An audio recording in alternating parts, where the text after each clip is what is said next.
सबसे इम्पोर्टेंट काम सबसे पहले करने हैं, ये तो समझ में आ गया। लेकिन सबसे इम्पोर्टेंट काम है कौन से, चलो मैं बताती हूँ। Hello guys, this is Nilofar और मैंने टाइम मैनेजमेंट के ऊपर एक सीरीज स्टार्ट की है जिसमें मैं आपको सिखाने वाली हूँ कि कैसे इन 21 हैक्स को फॉलो करके आप अपने टाइम को मास्टर कर सकते हैं, आप अपनी प्रोडक्टिविटी को बढ़ा सकते हैं। अगर आपने अभी तक मेरे यूट्यूब चैनल को सब्सक्राइब नहीं किया है तो फटाफट से जाकर के सब्सक्राइब कर लीजिए ताकि आने वाली कोई भी वीडियो आपसे मिस ना हो।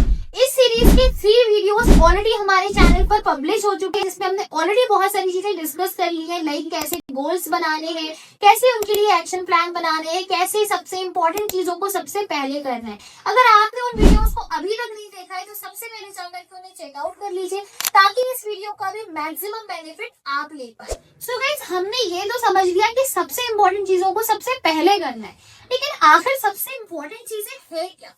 आइए एग्जाम्पल के थ्रू समझते हैं। हर एक क्लास के अंदर 2 टाइप के स्टूडेंट्स होते हैं। एक वो होते हैं जो पूरे साल पढ़ाई करते हैं, जो टॉपर होते हैं और डेट शीट आने के बाद वो अपने सारे सिलेबस को रिवाइज करते हैं और बेस्ट रिजल्ट्स निकाल कर लाते हैं। जबकि दूसरे टाइप के स्टूडेंट्स वो होते हैं जो पूरे साल अपना टाइम वेस्ट करते हैं, लेकिन लास्ट मोमेंट पर जब डेट शीट आ जाती है उस टाइम पर वो पढ़ना शुरू करते हैं। एक दिन एग्जाम के एक दिन पहले उनकी पढ़ाई शुरू होती है और सिर्फ वो इतना ही पढ़ पाते हैं कि अपने एग्जाम्स में सिर्फ पासिंग मार्क्स लेकर के आ पाते। दोनों टाइप के स्टूडेंट्स में क्या डिफरेंस रहा? सक्सेसफुल लोग हमेशा अपनी तैयारी को पहले से करना शुरू करते हैं क्योंकि वो फ्यूचर के लिए तैयार होना चाहते हैं।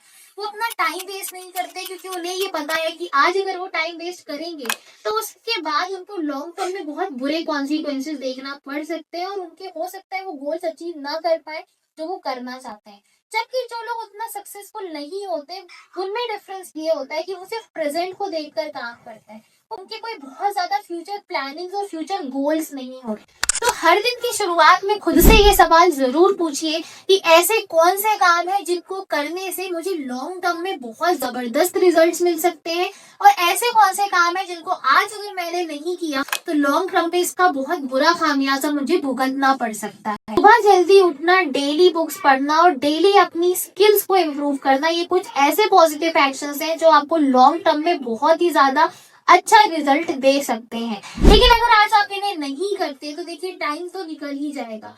टाइम यूज करो या ना करो वो तो निकल ही जाएगा, लेकिन आप उस टाइम को किस तरीके से यूज करते हैं, कितना प्रोडक्टिवली यूज करते हैं, यही डिसाइड करता है कि आप किस डायरेक्शन में जाने वाले हैं। हर दिन खुद से ये 3 क्वेश्चन जरूर करिए।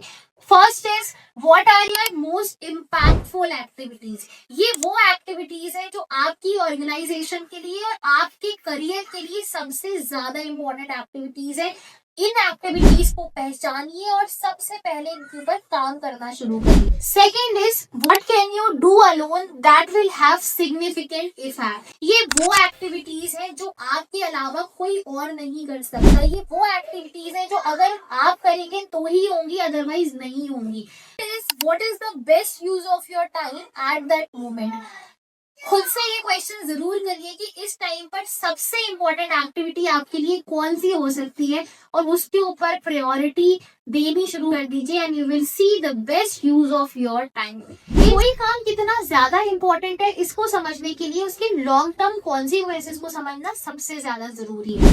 अगर किसी काम को करने से लॉन्ग टर्म में उसका बहुत अच्छा आउटपुट निकल सकता है तो वो काम भी सबसे ज्यादा इम्पोर्टेंट है, और अगर किसी काम को ना करने से लॉन्ग टर्म में उसके बहुत बुरे नतीजे देखने को मिल सकते हैं तो वो काम भी सबसे ज्यादा। बाकी टाइम मैनेजमेंट के ऊपर नेक्स्ट वीडियो जल्दी मेरे यूट्यूब चैनल के ऊपर अपलोड होने वाली है, तो अभी तक अगर आपने यूट्यूब चैनल को सब्सक्राइब नहीं किया है तो फौरन से सब्सक्राइब कर लीजिए ताकि आने वाली कोई भी वीडियो आपसे मिस ना हो। This is Nilofar signing.